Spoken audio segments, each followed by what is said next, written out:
All right, welcome back. Um, we're gonna try and do another top 10 list today. Today's top 10. Uh, One of the things that I like to do, on top of playing video games, is also I like board games, and played a fair few board games in 2022. So this list will be top 10 board games that were new to me in 2022 that were played. So basically, games that I played for the first time in 2022. Some of these were released in 2022. Some of them were a little bit older.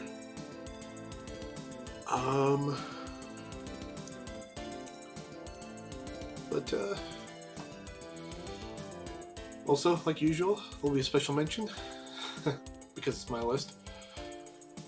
But yeah, top 10 new to me board games in 2022. So we'll start with the special mention, and it's two games by the same person. And those two games are Sleeping Gods and Now or Never, both by Red Raven Games.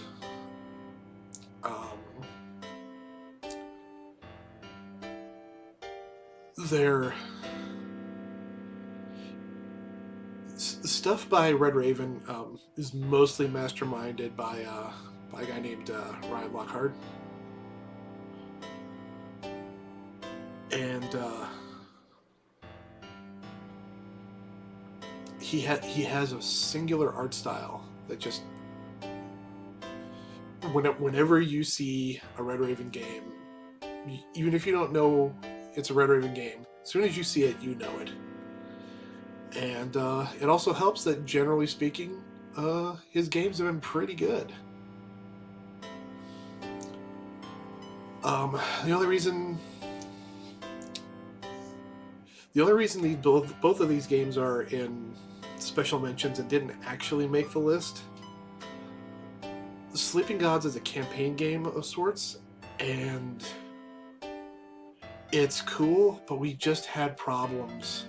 It's a game that you kind of need to play and focus on, at least for our group, and we were not able to schedule that very well. We also have not quite finished the campaign that we were on.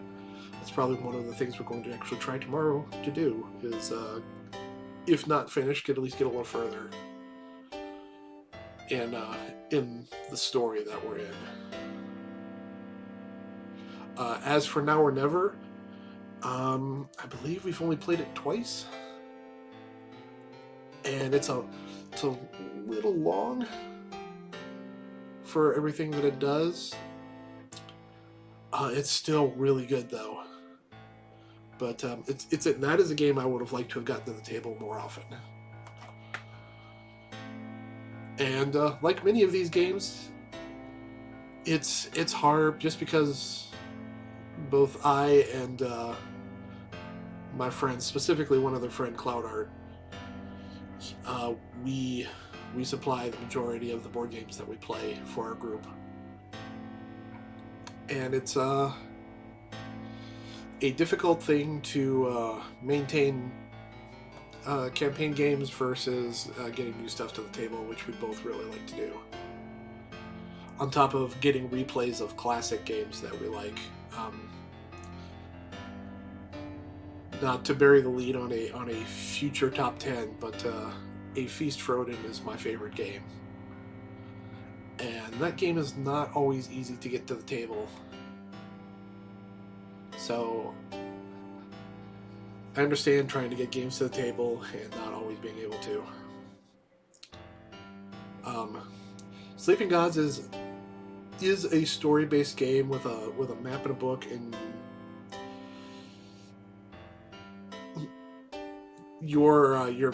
the characters you're playing are from quote unquote the real world. They got transported into Ryan Lockhart's fantasy world that his games tend to be set in, like Now or Never, or his other games, Above and Below and Near and Far. And even some of the other ones, Islebound, Rome. But Sleeping Gods has a big map, and it's not unlike a role playing game where there's a lot to do in many places you can go, and a bunch of different endings for that for that game. Now or Never is a bit more of a traditional. There's an engine builder in there. There's a little bit of worker placement, some board movement, some resource management. Bit of a hodgepodge. Part of why it takes so long. Also, we tend to play at max player counts, 4 or 5, which makes things go a little slower. Yeah, Sleeping Gods and Now or Never, my special mentions. Really enjoy those games. So with the top 10 proper, we start with number 10. And that is Return to Dark Tower. When I was growing up, I remember early 80s watching cartoons Saturday morning and during the week after school, seeing commercials for a really awesome looking board game called The Dark Tower. To my 7-year-old mind, a big dark tower that spews monsters at you. Really cool. Never got a chance to get a hold of it. To this day, I'm still real curious how much that game cost in 1982. When I heard that Restoration Games decided to do a remake of Dark Tower, much like their Fireball Island remake, I was determined to not miss it. And as an adult with disposable income, I could make that happen. The pandemic slowed down the delivery on it a little bit, but it eventually did arrive, and we've even got to play it a couple times. It is much enhanced over the original, in that there are unique. It's now a multiplayer affair. There are unique characters that you can play as. They expanded the kinds of monsters that can happen. There are characters that can be recruited. It's a better board game, and it's also, which has turned off some people I know. It is app driven, and the app connects with the new Dark Tower to run the game. Generally speaking, the tower itself runs off 3 AA's, and I have a cheap tablet that I purchased. That tablet's sole job is to run apps for app-driven board games. I consider it a board game accessory, and that's its main job.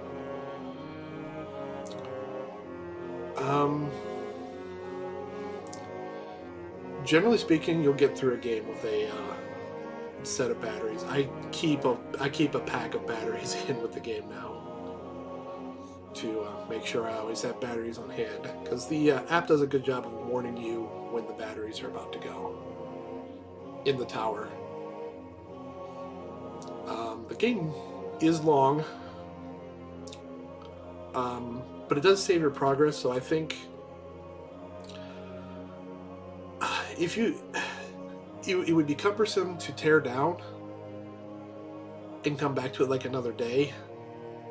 But if you had a place to leave it set up, coming back on another day wouldn't be so bad. But generally, you probably want to try and play through in a session. And our last session took us about 4 hours, so not a short game.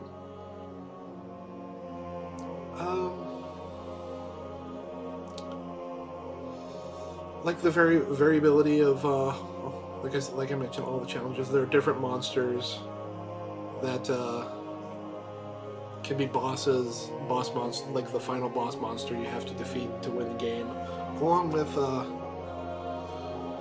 the kinds of like lesser monsters that it controls, and you can randomize that or pick specific ones heading into it. I had also kickstarted the minis expansion that they released with it, so I have miniatures instead of cardboard standees. I have miniatures for everything. And the expansion also has 2 more characters, as well as more skulls to come out of the tower that have unique effects if you're using those rules, as well as a new resource, the guild resource, as well as guild powers, which we have not used yet. Our first game we lost.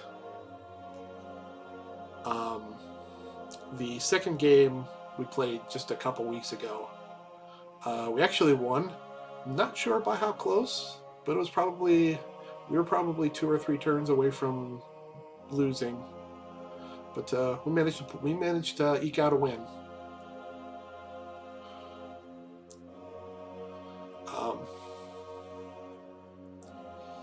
As you might surmise, the game has great table presence. It's also a bit sprawling. We're lucky. The friend where we play at, he has a nice large table, so facilitating big sprawling board games is works comparatively well for us. Yeah, my only real complaint is the game is long and the tower eats batteries.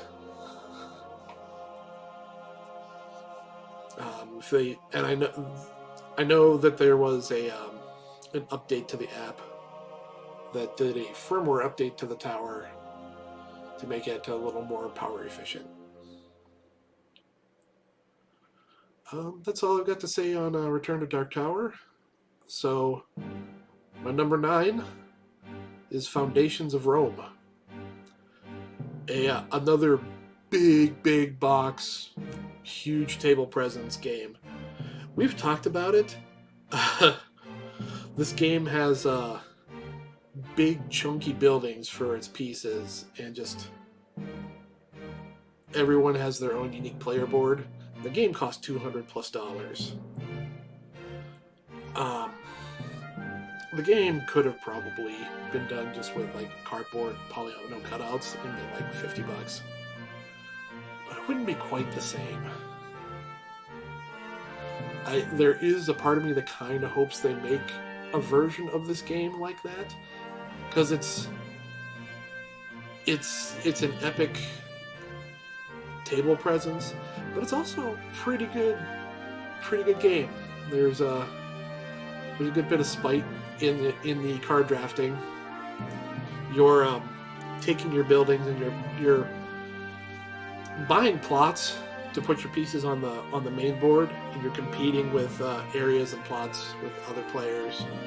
And once you're able to, you put your building on, you collect resources from those buildings, be them people or money, and that's through three phases. You fill in the board, trying to basically maximize your points through population or money or other possible factors. It's not a super complex game, but there is a lot of strategy there, and it is a pretty good time. Sorry, my phone. Anyways, yeah, Foundations of Rome. Number 8, The Crew Mission Deep Sea. The follow-up of the trick-taking game that's a follow-up of The Crew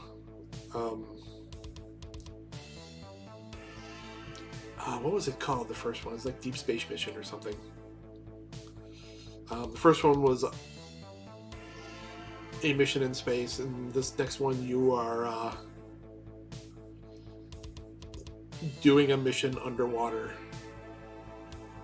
I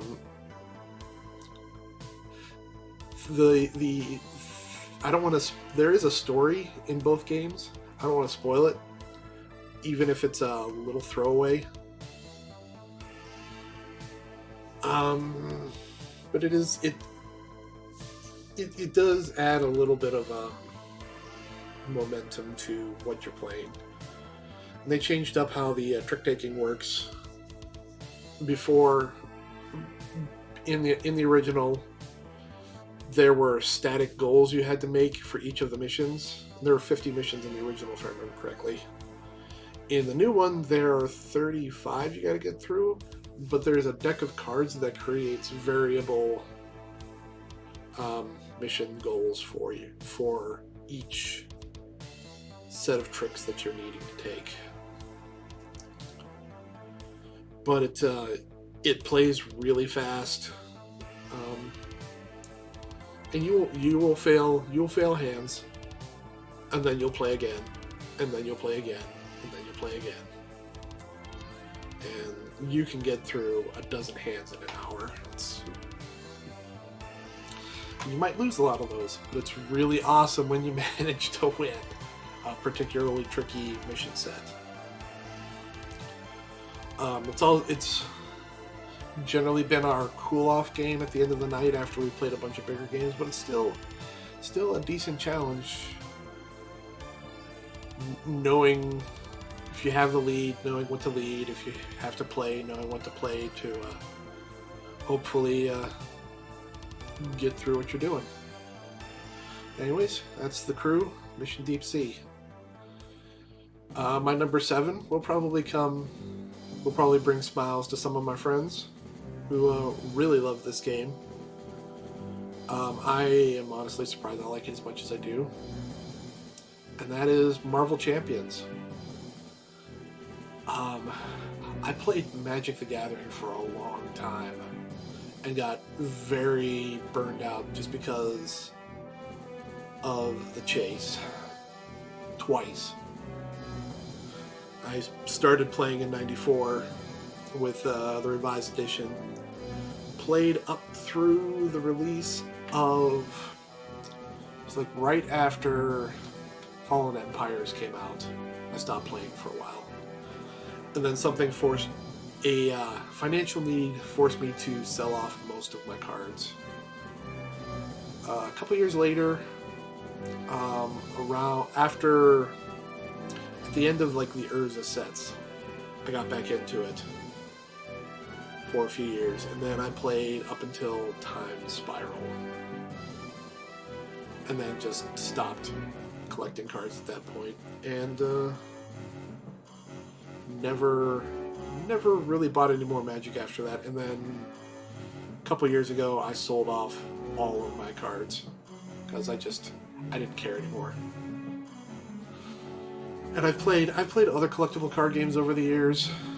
None were, even as much as I don't like that Magic that much anymore, there really aren't any other collectible card games that match Magic in terms of just how refined the gameplay is, and how good the rule set is, and how variable the conditions for playing Magic are. You can play. In college, I played big Emperor 20-man games where it was four 5-man Emperor groups. Those were pretty epic, especially when you get 6 forks going off a Channel Fireball. But anyways, that's all to say. I don't love collectible card games anymore, really. But given the choice, Marvel Champions is really good. The buy-in, there's still the buy-in, but it's not like Magic was. And I like that you can play Marvel Champions solo. That's actually probably my favorite thing about it is it's a really good solo experience, and it plays good at 2, 3, and 4. 4 can get a little long. I think it plays best at 3, but at all of its player counts, it's a pretty good game. And it's fun to create the character decks because I don't own any Marvel Champions myself. I've been using other people's decks, but just going through the story missions with other people's decks and playing the different characters with people who are fans of Marvel has been a good time. That is my thoughts on Marvel Champions. Number 6, My Father's Work. Another app-driven game. It's a worker placement. You are a mad scientist taking over, trying to complete your father's work. It takes place over several generations, and decisions that you do during one generation can affect subsequent generations. It comes with, the board is in a flip book, and each page on the flip book has different town configurations, and you go to different pages depending on your initial setup and choices that are made throughout. The game comes with 3 general scenarios, and I believe each scenario has like 7 different endings. That's on top of just whoever is the overall winner of the game.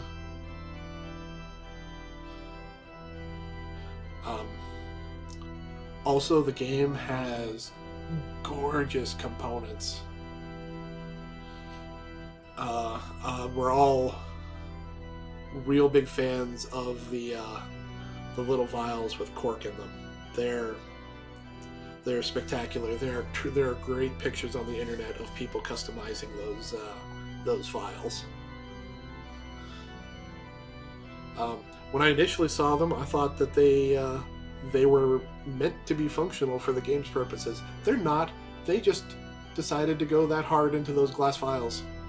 And the other components are great too. Because like there's an animal component, and it's not the same animal. It's like six different animals. They're all the same resource, but they just chose to change it up a bit so that they're all unique, or more unique than they necessarily needed to be. I don't want to say too much because, again, don't want to ruin the story of. We've played 2 of the scenarios so far. We haven't gotten to the 3rd yet. I'm sure we'll get to that sooner rather than later, because we have all enjoyed the game. What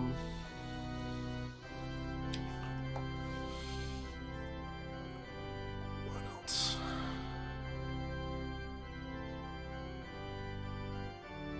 The app. There are a couple complaints I do have, and we've had.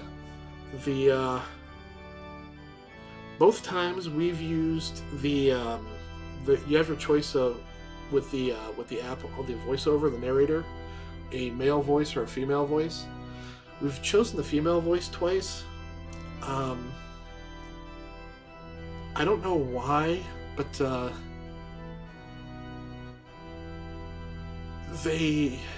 she really needs to utilize punctuation more, specifically pauses, because she is just reading through those lines real fast without any pause, and she's doing it with an accent, and it's a little hard to parse sometimes. Maybe we should probably try the male voice next time. Also, go in knowing that the game is long. This is another. This game will take you 4 or 5 hours to get through.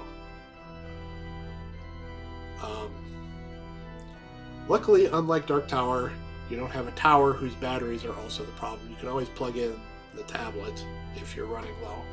Also, my father's work the app seems to be a little more efficient. Doesn't quite drain the battery as fast on the tablet itself, because Dark Tower drains both the tower and the tablet's battery pretty quickly. My father's work actually is a little better about that. But yeah, we were reminded a little bit with my father's work of Abomination the Heir. It's another sort of Frankenstein themed, mad scientist themed, although more specifically Frankenstein, Victorian horror sci-fi steampunky thing. We liked it, although I know on the internet we probably like it better than the baseline, just because we tend to like longer games. I know there's a set of rules from the original maker for the Abomination that shortens the gameplay a bit. But we were reminded of that game, and it's kind of the same thing, although maybe a little more tongue-in-cheek, whereas Abomination get real dark in places. Anyways, that's my number 6, my father's work. For number 5, we go from dark Victorian Gothic horror to lighthearted fantasy. My number 5 is Flamecraft.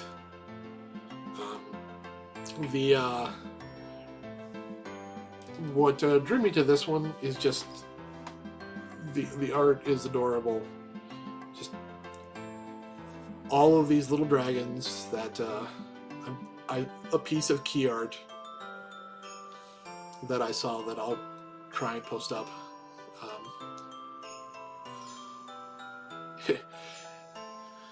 In a magical land, there's a magical cafe where a tiny dragon makes creme brulee. That thought just by itself always makes me smile.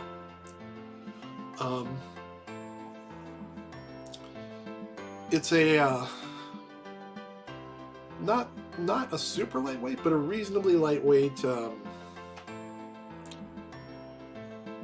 little bit of worker placement, a little bit of engine building and resource management. You are moving your person around shops,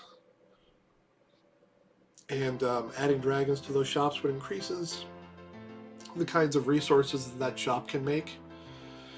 And you're collecting those resources to fill orders at specific shops, which then further increases the resources that shop can make, because now that thing is on the menu, or a thing that can be bought at that shop. And you do these things and you collect points as you fulfill orders and fill in the shops. And by the end of the game, you have lots of cute little dragons out on the board, and punnily named shops that just a lot of fun. There's a little bit of variability in the setup, which helps with replayability, and it's just a pleasant time. And I didn't get the deluxe version, and that's okay. Even the basic cardboard components are good, and even the basic game comes with a neoprene mat for its main board, and that's real nice in and of itself. For the coins, I actually have been using. We played It's not, what is the name of that? There's a legacy game that Stonemaier Games put out called Cloud something. It's not Cloud Spire. It's something else. I'm gonna look it up. You're gonna sit here while I look it up.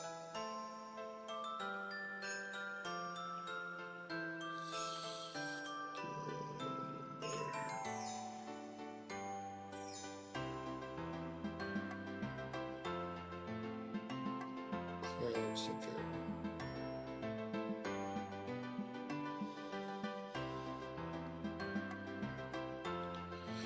Why am I not remembering Stone there? Let's spell it correctly first.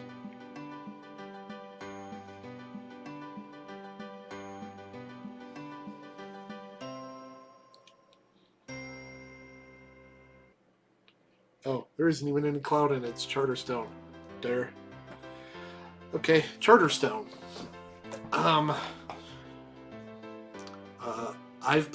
I own a copy of Charterstone and have played through it. Which was good. But probably never going to play through that game again. But the coins in that game were real good. So I've transferred the coins from Charterstone into Flamecraft. So I don't feel the need to get the deluxe version of the coins, although I would like I am thinking about paying the $20 to pay for the deluxe version of the resources. But anyways, that's neither here nor there. The game is pretty straightforward, and it's just they were smart. They're only all of the dragon cards are unique. But there are only 6 types of dragons, and they all do the same thing. Each type does the same thing. One type gets you more resources, another type lets you move dragons around, and so on and so forth. It's just multiple different named dragons do the same thing.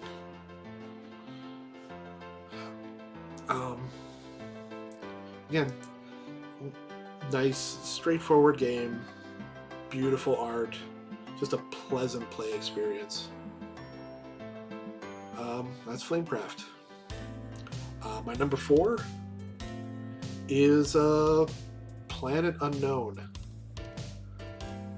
a polyomino game where you're putting your tiles on different planets. There's a base planet, and then there are specialty planets. I didn't get the deluxe version. I just picked up the retail version.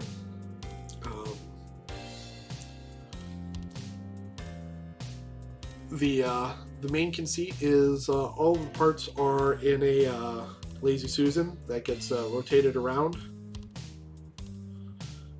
And each player gets to rotate it, and they pick their piece, and then the other players are forced to take the piece, one of the 2 pieces that are in front of their token, and that's what they have to work with.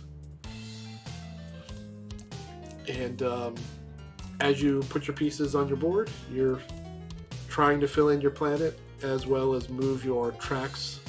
There are 5 tracks that you're dealing with that generate points and give you different powers. Let you move your rover around to deal with meteorites and get your life pods.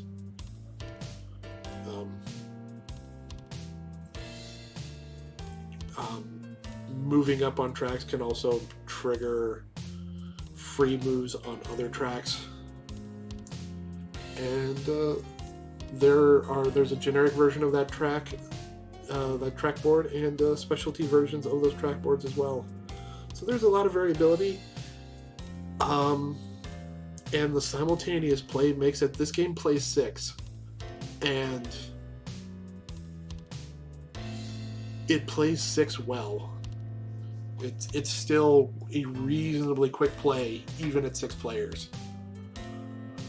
because of the simultaneous play. My only complaint is a functional complaint. I can't store the game sideways. It's got to stay flat. Otherwise, because there's no lid for the Lazy Susan, the pieces will just fall out, which is something that I'm still trying to figure out how to deal with. I'll eventually come up with a solution. It's fine. But anyways, my number 4, Planet Unknown. Terrific. It's a little thinkier, but plays pretty quick and can handle 2 to 6 players. I think there might be a solo mode. I don't remember. Anyways, yeah. Number 3. That is another space-themed game.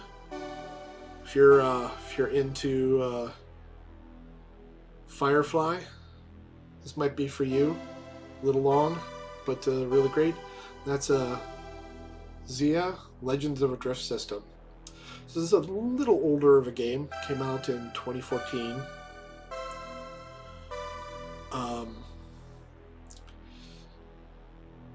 It's a hard sci-fi game where you're flying your ship. It's a sandbox. You're flying your ship around,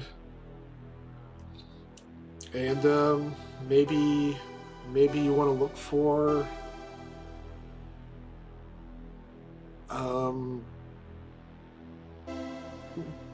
ancient artifacts on dead worlds. You do need the expansion for that, but you can do that, or you can mine or collect resources and trade them in, or you can be a merchant and go from planet to planet, or you can explore. You can explore space. You can become an outlaw and try and blow up your friends, or there's just a lot of different things you can do in this game. It is as close to a sandbox as you're going to get. It's a hex-based system. The exploration has you moving and placing out more hex tiles as you expand, and those tiles are randomized, and you might fly into an asteroid field, or you might accidentally fly into a star. Death in the game can happen, but is pretty low. It's low risk. You respawn pretty quickly, so you're not out of the game for very long at all. You basically just kind of lose your turn.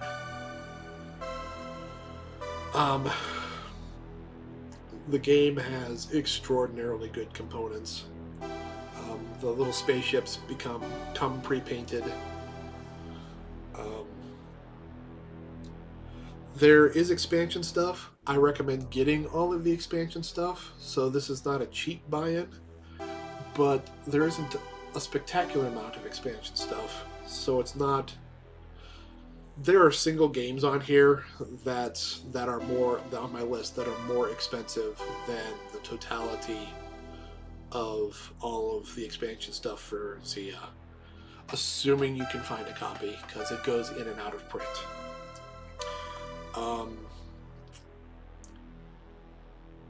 The guy who made Zia is getting ready to kickstart a new game.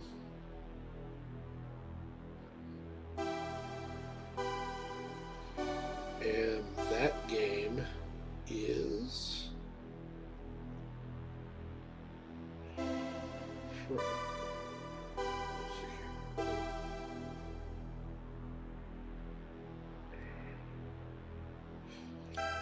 Aridia, The Paths We Dare to Tread.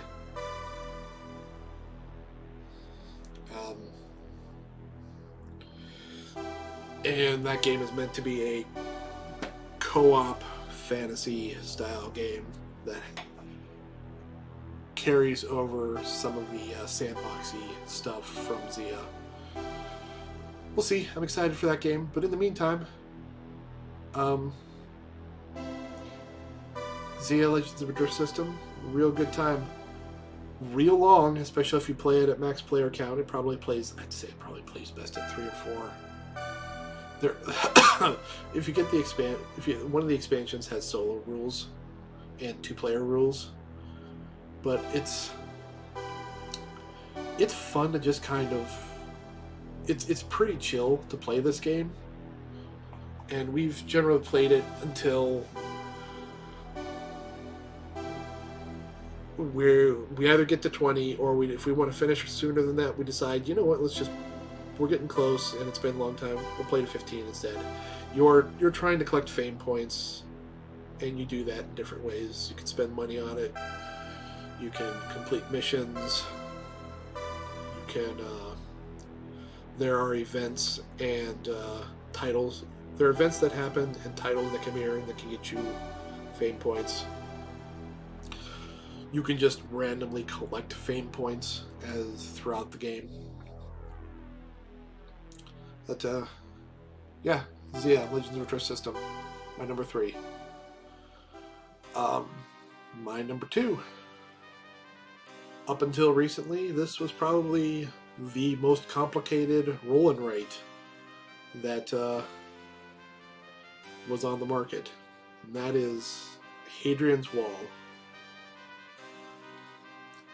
The new roll and write version of Twilight Imperium, Twilight Struggle I think it's called, is probably the new king of most complicated. But Hadrian's Wall is a beast. But my friends and I, we've likened it to, it's an engine builder where your engine is already mostly built, and you're just trying to tweak it to get it to run the most efficiently.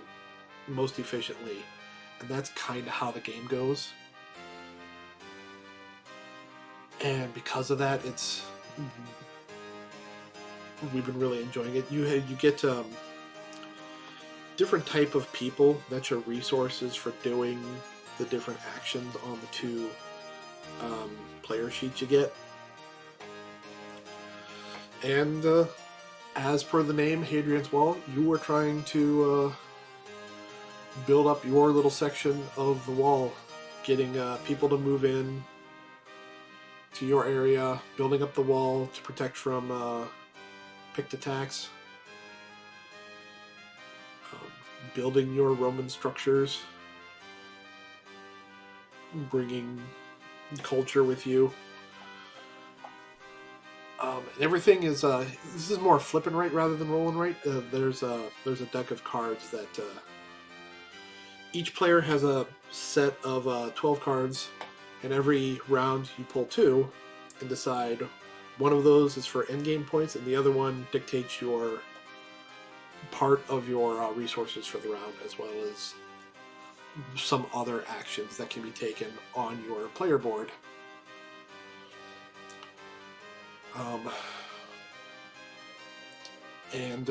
The rest of the resources are dictated by the main deck, which also controls the gladiator fighting if you choose to do that, and also deals with the attacks that you have to fend off every round.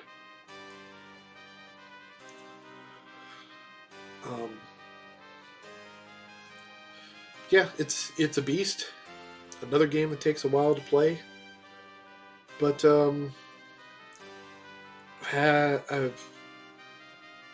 everyone who's played it has really enjoyed it.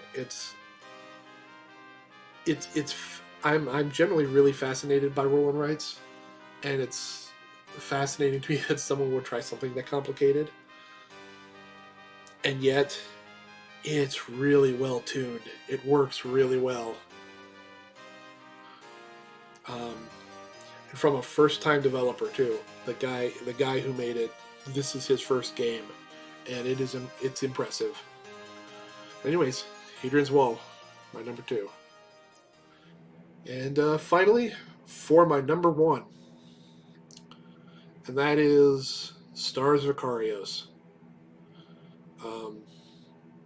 New campaign game. We played through has some similarities with Gloomhaven and Tainted Grail. I think I like it better than either of those games. The main mechanic is, rather than card play, it's a dice. You get 4 dice,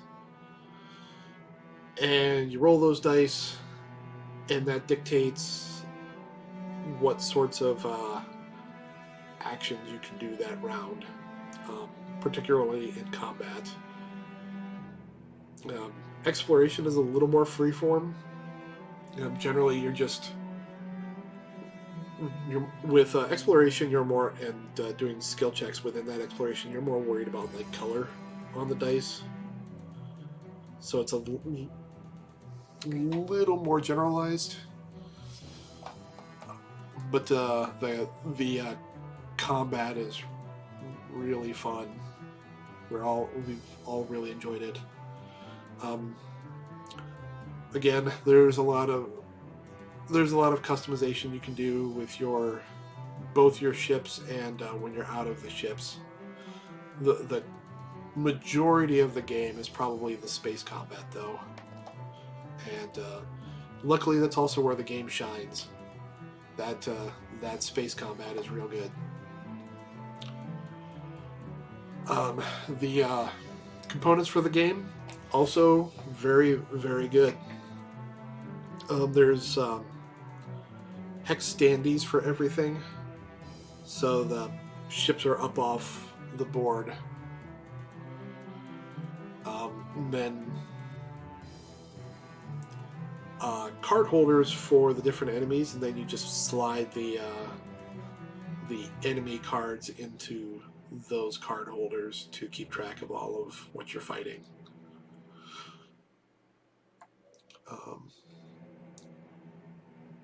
And we've also, the story is giving me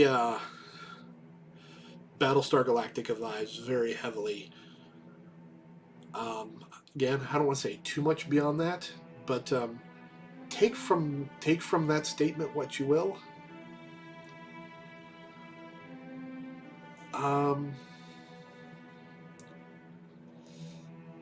My only minor complaint about Stars Vicarios is it could have used another proofread editing pass. Some of the text has been a little wonky.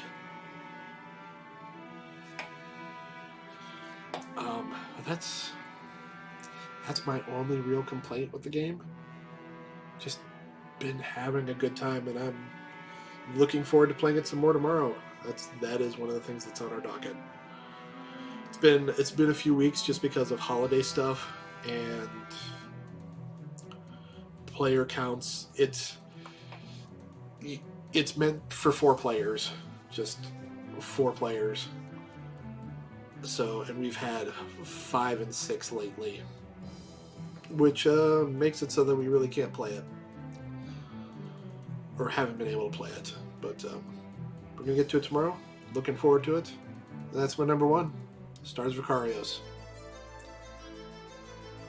But anyways, that is my top 10 board games for 2022 that were new to me in 2022. Hope you enjoyed this list. I will have more lists for later. I'm probably going to do...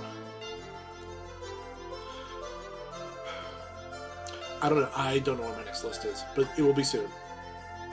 Got this I picked up a new camera, so hopefully this video looks a little better than the last one.